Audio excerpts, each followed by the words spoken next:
Вчера Комисијата за млади спорт и култура на ИПА регион Куманово спроведе хуманитарна акција на донирање на многогодишни пакетчиња за посетителите на дневниот центар за лица со посебни потреби. Новогодишните пакетчиња беа набавени од парични средства кои што беа соберени како доброволен прилог за време на одржувањето на редовното годишно собрание кое се одржа на 4.11.2023 година.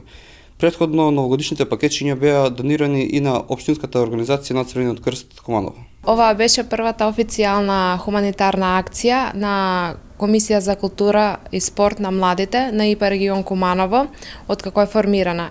Исто така ќе се одржат и други хуманитарни акции, меѓународен меморијален турнир Мартин Петковски, кој треба да се одржи кон крајот на февруари 2024 година. Исто така планираме и хуманитарна акција крводарителска во соработка со Црвен крст Куманово по повод 7 мај, денот на македонската полиција.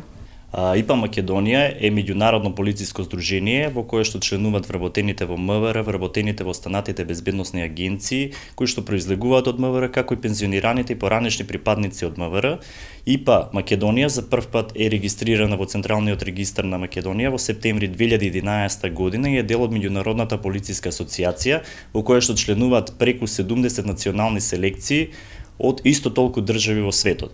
Во рамките на ИПА Македонија функционира ИПА регион Куманово, во која што брои преку 700 членови, при што во регионот од неодамна е формирана и Комисијата за млади спорт и култура, поточно на годишното собрание кое што се одржа на 4.11.2023, така да се надевам дека во иднина ќе продолжиме со повеќе активности да го популаризираме нашето име и Комисијата за млади спорт и култура.